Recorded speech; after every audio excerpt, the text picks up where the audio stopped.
നമസ്കാരം. അങ്ങനെ ഏകദേശം 11 വർഷം യൂട്യൂബിൽ കണ്ടന്റുകൾ അപ്ലോഡ് ചെയ്തതിനു ശേഷം ഞാൻ യൂട്യൂബിന് വേണ്ടി ഒരു ഇൻവെസ്റ്റ്മെന്റ് നടത്തി. അതൊന്ന് കാണിച്ചു തരാം. ഈ ഇരിക്കുന്ന ഈ രണ്ട് ഐറ്റംസ് ആണ്. ഇത് നൈക്കോണിന്റെ Z5 Mark II എന്ന് പറയുന്ന ഒരു മിറർലെസ് ക്യാമറയാണ്, ഫുൾ ഫ്രെയിം ക്യാമറയാണ്. ഈ കാണുന്നത് അതിന് വേണ്ടി വാങ്ങിയ ലെൻസ് ആണ്.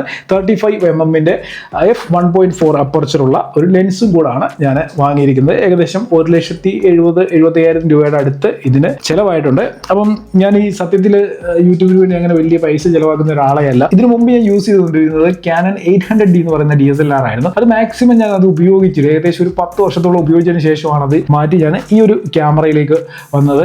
പലരുടെയും ഒരു സംശയമാണ്, ഈ ക്യാമറയൊക്കെ എല്ലാ വർഷവും മാറണോ? പുതിയ പുതിയ മോഡൽ വരുമ്പോൾ അതിലേക്ക് അപ്ഗ്രേഡ് ചെയ്യണമെന്ന്, ഫോൺ മാറുന്ന പോലെ ക്യാമറ മാറണമെന്ന് പല ക്രിയേറ്റേഴ്സിനുള്ളൊരു സംശയമാണ്. എൻ്റെ അഭിപ്രായത്തിൽ അങ്ങനെ മാറേണ്ട ഒരു കാര്യവുമില്ല.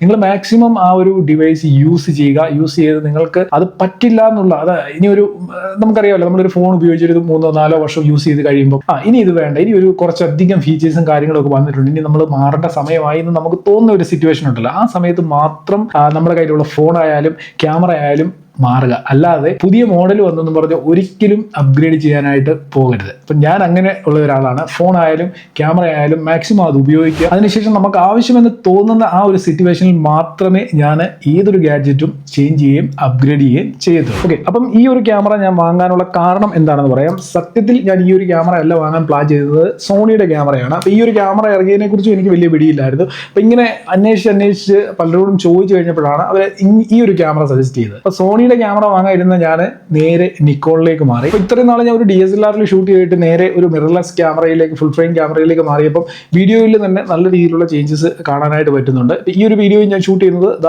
ഈ ഒരു ക്യാമറ ഉപയോഗിച്ചാണ്. ഏകദേശം ഒരു 10-30 ദിവസമായെന്ന് തോന്നി ഞാനിത് പർച്ചേസ് ചെയ്തിട്ട്. അപ്പോൾ ഈ ഒരു ക്യാമറ വാങ്ങുന്നതിന് മുമ്പ് ഞാൻ പല ബ്രാൻഡുകളുടെ ക്യാമറ ചെക്ക് ചെയ്ത് നോക്കിയിരുന്നു. ഇനി ഈ ക്യാമറയിൽ കോണ്ടന്റ് ക്രിയേറ്റേഴ്സിന് ആവശ്യമായിട്ടുള്ള എന്തൊക്കെ ഫീച്ചേഴ്സ് ഉണ്ടെന്ന് നമുക്കൊന്ന് ചെക്ക് ചെയ്ത് നോക്കാം. മഗ്നീഷ്യം അലോയ് ബോഡിയാണ് വരുന്നത്. വെതർ ഷീൽഡ് പ്രൊട്ടക്ഷൻ വരുന്നുണ്ട്. ഇതൊരു എൻട്രി ലെവൽ ക്യാമറ ആണെങ്കിൽ പോലും ഇതിന്റെ ബിൽഡ് ക്വാളിറ്റിയും ഫീച്ചേഴ്സും ഒക്കെ ഇവരുടെ ടോപ്പ് ക്യാമറയിൽ നൽകിയിരിക്കുന്ന പോലെ തന്നെയാണ് ഇതിലും നൽകിയിരിക്കുന്നത്. ഇതിനോടൊപ്പം 24.5 മെഗാപിക്സലിന്റെ BSI CMOS സെൻസർ ആണ് ഇതിൽ യൂസ് ചെയ്തിരിക്കുന്നത്. അതായത് ഈ BSI സെൻസേഴ്സ് സാധാരണ ഹൈ എൻഡ് ക്യാമറാസിലാണ് കണ്ടുവരാറുള്ളത്. ബട്ട് നമുക്ക് ഈ ഒരു എൻട്രി ലെവൽ ക്യാമറയിലും അങ്ങനെ ഒരു സെൻസർ കാണാനായിട്ട് സാധിക്കും. ഒപ്പം 5 ആക്സിസ് ഇൻ ബോഡി സ്റ്റെബിലൈസേഷൻ വരുന്നുണ്ട്. നമ്മൾ യൂട്യൂബിന് വേണ്ടിയൊക്കെ കണ്ടന്റ് ക്രിയേറ്റ് ചെയ്യുന്ന സമയത്ത് നമുക്ക് ഏറ്റവും അത്യാവശ്യമായിട്ട് വേണ്ടത് നല്ലൊരു സ്റ്റെബിലൈസേഷൻ ലഭിക്കുന്ന ക്യാമറ യൂസ് ചെയ്യുക എന്നുള്ളതാണ്. ഇപ്പം B-roll ഒക്കെ എടുക്കുന്ന സമയത്ത് പ്രോപ്പർ സ്റ്റെബിലൈസേഷൻ ഉണ്ടെങ്കിൽ നമുക്ക് ട്രൈപോഡ് ഒന്നും യൂസ് ചെയ്യാതെ കയ്യിൽ വെച്ച് തന്നെ B-rolls ഒക്കെ നമുക്ക് ഷൂട്ട് ചെയ്യാനായിട്ട് സാധിക്കും. 273 പോയിന്റ് ഹൈബ്രിഡ് ഓട്ടോ ഫോക്കസ് ഇതിൽ വരുന്നുണ്ട്. അതിനോടൊപ്പം തന്നെ നിക്കോൺ 3D ട്രാക്കിങ്ങും ഈ ഒരു ക്യാമറയിൽ ലഭിക്കുന്നുണ്ട്. ഞാൻ ഈ പറഞ്ഞ സ്റ്റെബിലൈസേഷൻ പോലെ തന്നെ ഇമ്പോർട്ടന്റ് ആണ് ട്രാക്കിങ്ങും അതേപോലെ ഓട്ടോ ഫോക്കസിങ്ങും. ഇതിൽ നല്ല രീതിയിൽ ഓട്ടോ ഫോക്കസിങ് നടക്കും. അതിപ്പം ഫേസ് ആയിക്കോട്ടെ, ഹ്യൂമൻ ഫേസ് ആയിക്കോട്ടെ, ആനിമൽസ് ആയിക്കോട്ടെ, എന്തെങ്കിലും പ്രൊഡക്റ്റ് റിവ്യൂസ് ഒക്കെ ചെയ്യുന്ന സമയത്താണെങ്കിലും നല്ല രീതിയിലുള്ള ഓട്ടോ ഫോക്കസിങ് ഈ ഒരു ക്യാമറയിൽ ചെയ്യാനായിട്ട് സാധിക്കും.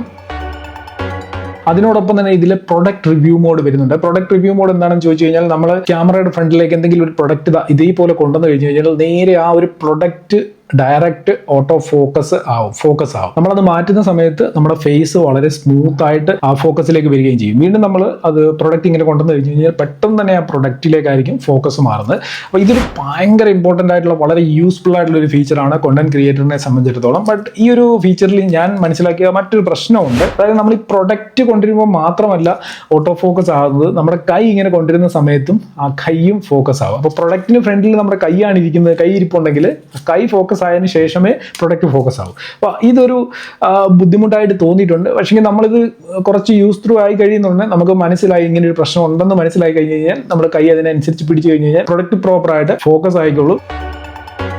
അടുത്തായിട്ട് ഞാൻ ഈ ക്യാമറ എടുക്കുന്നതിന് മുമ്പ് അന്വേഷിച്ചത് ഇതിന്റെ ബാറ്ററി ബാക്കപ്പ് എങ്ങനെ കിട്ടുമെന്നുള്ളതായിരുന്നു. നല്ല ബാറ്ററി ബാക്കപ്പ് കിട്ടുന്നുണ്ടെന്ന് ഇത് ഉപയോഗിച്ചതിന് ശേഷം എനിക്ക് മനസ്സിലായി. കണ്ടിന്യൂസ് 4K റെക്കോർഡിംഗിൽ 2 hours വരെ കിട്ടുമെന്നാണ് ബ്രാൻഡ് പറയുന്നത്. അപ്പം ഏകദേശം അതേപോലെയൊക്കെയുള്ള ഒരു ബാറ്ററി ബാക്കപ്പ് തുടക്ക സമയത്തിൽ ഇതിൽ ലഭിക്കുന്നുണ്ട്. 2 ബാറ്ററികൾ ഈ ഒരു ക്യാമറയോടൊപ്പം ലഭിക്കുന്നുള്ളത് കൊണ്ട് തന്നെ നമുക്ക് ഒരെണ്ണം ഡ്രെയിൻ ആയി കഴിഞ്ഞാൽ നമുക്ക് അടുത്ത് നേരത്തേക്ക് ചാർജ് ചെയ്ത് കണ്ടിന്യൂസ് ആയിട്ട് നമുക്ക് ഷൂട്ട് ചെയ്യാനായിട്ട് സാധിക്കും.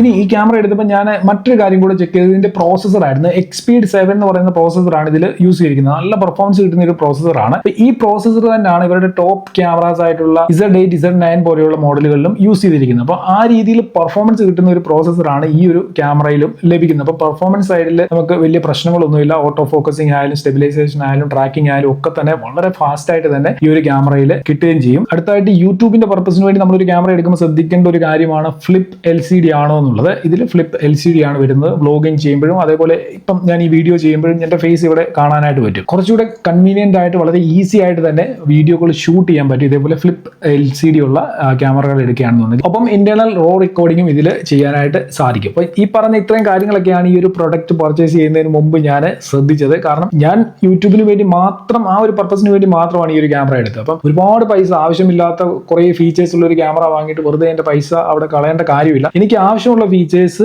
നൽകുന്ന ഒരു ക്യാമറ, അതും ഏറ്റവും പ്രൈസ് സെഗ്മെന്റിൽ കിട്ടുകയാണെങ്കിൽ അതെടുക്കാനാണ് ഞാൻ പ്ലാൻ ചെയ്തത്. അപ്പം ഏകദേശം ഞാൻ ഉദ്ദേശിച്ച പോലൊക്കെ വന്നിട്ടുള്ള ഒരു ക്യാമറയാണിത്.